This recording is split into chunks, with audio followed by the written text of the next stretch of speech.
Well, hello everybody, and welcome to another episode of Wisdom Chat. And today my guest is my very good friend Amma Malik, who is the head of business development at the Financial Wellness Group. Amma, it's lovely to have you here today. You work for this organisation. Tell us a little bit about the Financial Wellness Group and your role in the organisation. Hi, Phil, and thanks for having me on today. So, yeah, as you say, I'm head of business development at the Financial Wellness Group. The Financial Wellness Group is a debt advice provider. We've been around probably for the last sort of 27, 28 years, delivering debt advice and debt solutions across the board, really.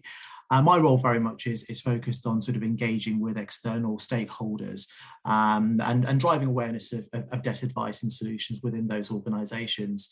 I've been with Financial Wellness Group probably for about 5 months now, but I've actually worked within debt advice for the last sort of 14 years, predominantly in relationship management, working with external stakeholders, but also spent some of my time looking at sort of service and proposition development as well. So looking at how we can improve services so they better meet the needs of clients and also the partners that we work with. So that's broadly what I do and what I have done.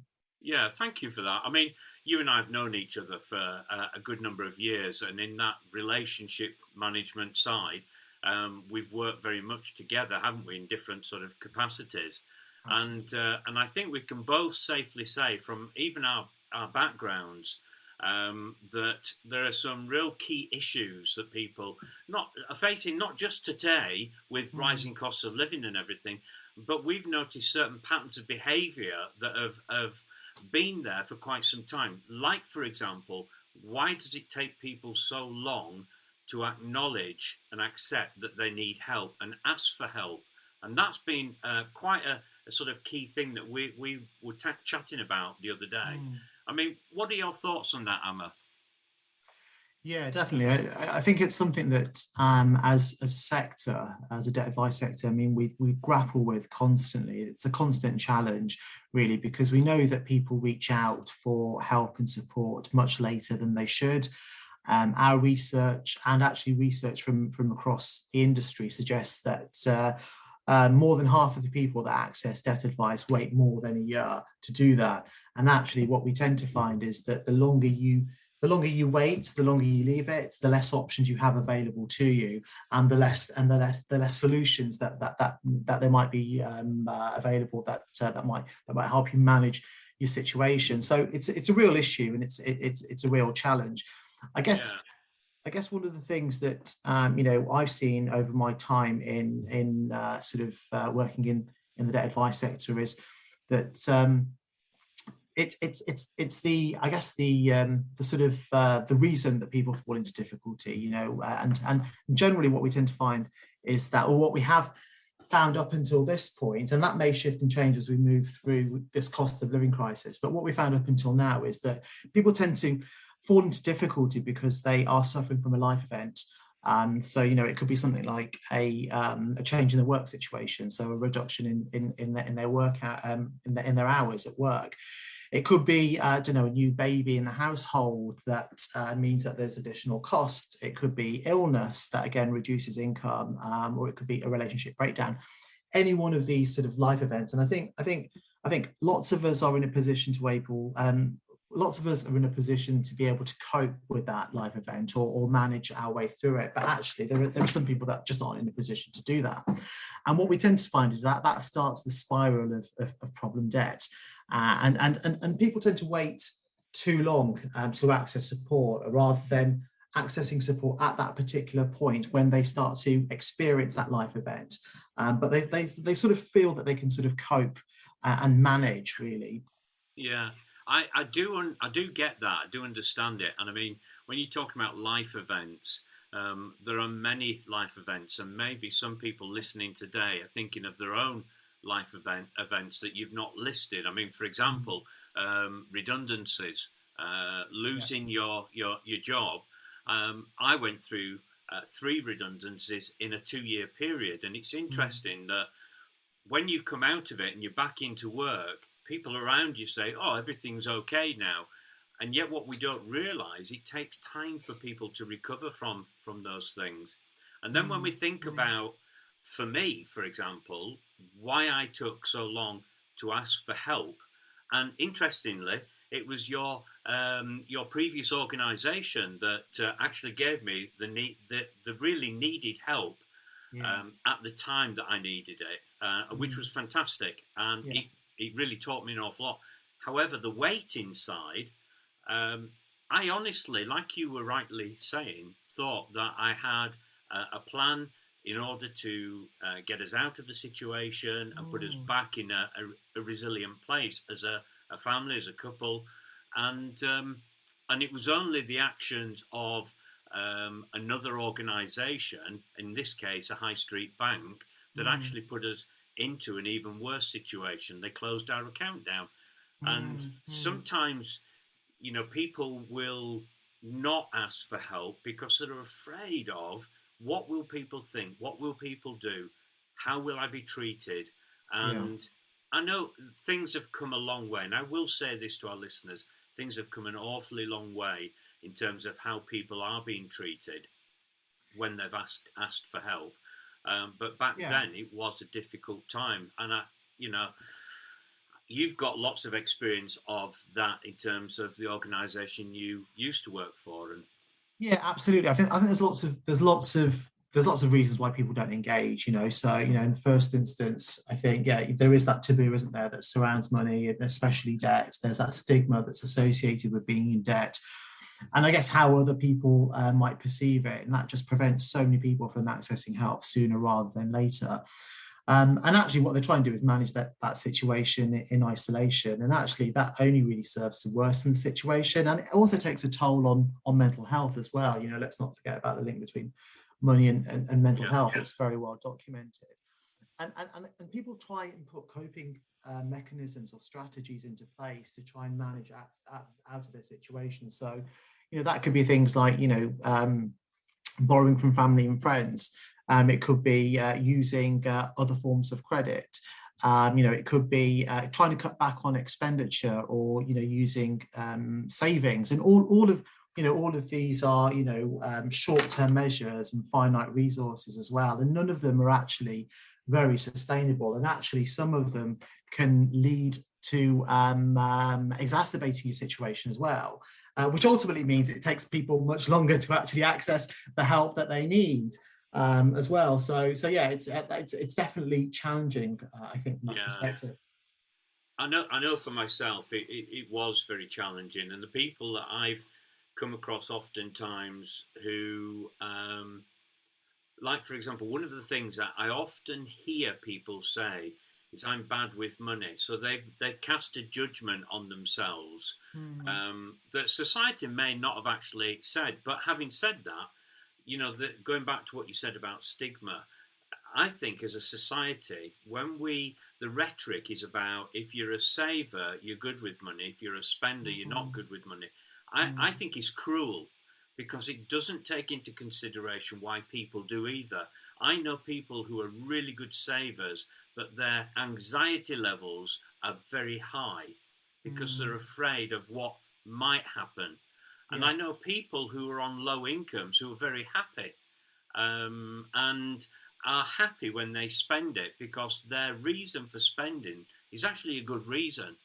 And so it's I suppose it's really getting to the bottom of what is the fear that people have at asking for help. So if it's to do with what will people think, well, I know, and Emma, that in the industry, the services offered in your organisation keep it highly confidential. Yeah, absolutely. Yeah, it's all completely confidential. That conversation is between the advisor and the client. And I think that opening conversation is a really important one, because you're looking at sometimes that person, it's the first time they've reached out, the first time they've spoken to anyone, acknowledge their situation, and it's really about trying to build rapport and building trust and helping them to open up about their situation. Actually, in many instances, it's about sitting back and just listening to what they want to say, what they need to get off their chest, and then sort of working through what the actual issue is, and then sort of tackling it from there. Yeah, I know for any change to happen in any single person's life, there has to be first and foremost an acknowledgement that the situation is there. So, for example, with me, indebtedness, I have to acknowledge that I'm in debt. I'm not in debt, but when I have to acknowledge I'm in debt, and therefore I need to do something about it. But if at that point I'm uncertain what to do, then we know that there are lots of places people can get help from, including the Financial Wellness Group. Absolutely, and I think those are the three key sort of, for me, the three key areas are very much sort of education around sort of money, and actually your relationship with money in the first instance. Then very much it's around sort of awareness of what support is available as well. And I think also there's a piece around collaboration, working in partnership with different types of organisations to make sure people get the support as early as they can do. But we're just sort of touching on that piece around sort of relationship with money. I think we have a perception of money and credit, and that doesn't our perception doesn't always really marry up with the reality of it as well. So, for example, people may sort of dip in and out of an overdraft. They don't necessarily see that as being debt. They just view it as, in inverted commas, their own money. When we think about sort of how we manage a credit card, many people just make the minimum payment on that. And think that that's the right way of managing that credit commitment, but they're just prolonging how long it takes for them to sort of pay that off. And more recently now, things like buy now and pay later products, and people using those, but maybe not fully understanding the implications of that. And I think there's a lot that we need to be able to do to build awareness and sort of education around around money and different sort of products.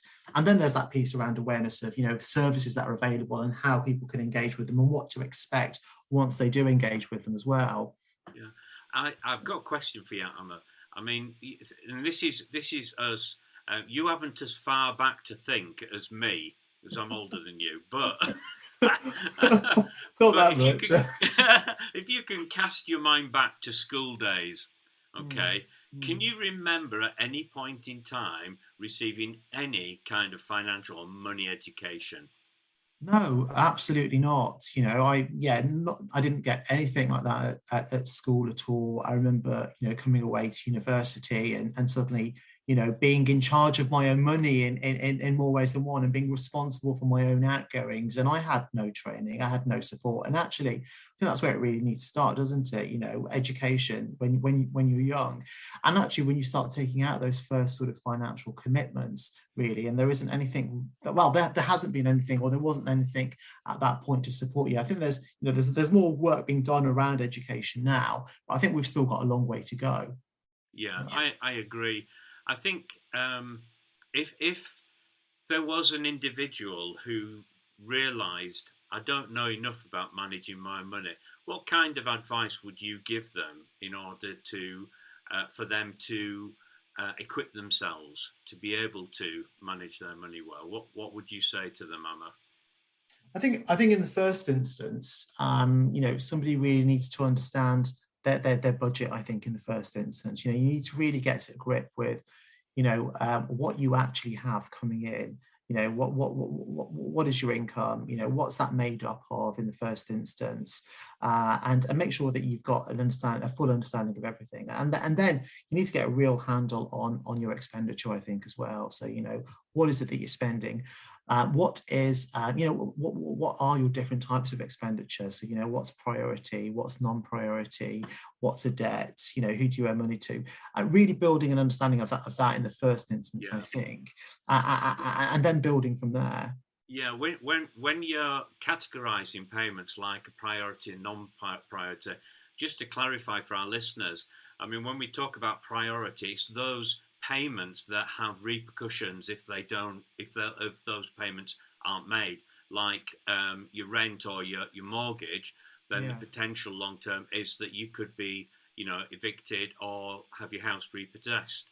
TV license. You know, I know there's a debate at the moment. They're trying to get the criminal side taken away, but certainly in terms of fines, council tax, and then you've got your utility bills, so gas and electric being cut off.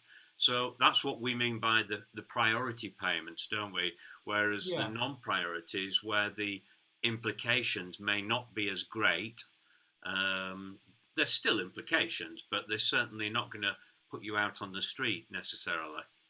Absolutely, like your unsecured credit commitments that you might have, like your credit card or your personal loan or anything like that. But yeah, absolutely, yeah. But yeah, the starting point for me would be sort of understanding your budget in the first instance, and then building from there, really, I guess. So yeah, in terms of our advice to people who find themselves in challenging circumstances and feel they could do with some support, what would your advice be to them? What would you like to say to them now at this point? I think it's really important to try and remember that you're not alone in a situation like this. There are millions of people out there who are struggling, and recognize that there is light at the end of the tunnel as well. So there is a way out as well. It can feel sometimes like there isn't. But it's really important to recognize that and to access support and access advice. So, whether that's reaching out to us, whether it's reaching out to one of the other advice agencies, but getting access to advice as soon as possible, and understanding that, that organization, that advisor that you're going to be dealing with or engaging with, they're not going to be judging you in any way. They've spoken to so many people who have all sorts of different types of situations that they're dealing with, but they're there to help you and try and unpack your situation and give you a solution that will help you move forward ultimately. So thank you, Alma. That's been absolutely fantastic. I'm just thinking, being somebody who's been there and know what it feels like and has actually reached out and asked for help and received some excellent help in years gone by, I can safely say to our listeners, don't wait. Don't be fearful. Don't be fearful about stigma. I reached out at a point where I'd just started a new job, actually in the finance industry. So my first thought was, what will my employer think? Will I lose my job? So I was quite fearful, but I'm so glad I did reach out and ask for help, because the way I was treated with the utmost respect, and as you rightly say, treated confidentially. Nobody judged me in any way, which I really appreciated. So I would echo the sentiments of what you've just said. Yeah, and I just sort of add, it's as we sort of move through what we're calling this cost of living crisis, it's going to be even more important that people sort of reach out and access support as their situations shift and change as a result of what we're experiencing now as well. So if there's anybody out there who thinks they're going to be starting to struggle at some point, they should really sort of reach out sooner rather than later. Good. Wonderful. Thank you, Emma. Time has passed us by and it's been wonderful talking to you. Thank you so much for coming on the podcast and sharing the things that you have. That's wonderful. Those listening to this podcast right now, if you need any help or you want to talk to somebody, by all means, go through the link with this podcast, access our website at Aurum Gold. I will certainly ensure that you get to speak to the people you need to speak to and get the help and advice that you need. So, Amma, thank you so much. Really appreciate your time. Thanks, Phil. Appreciate it.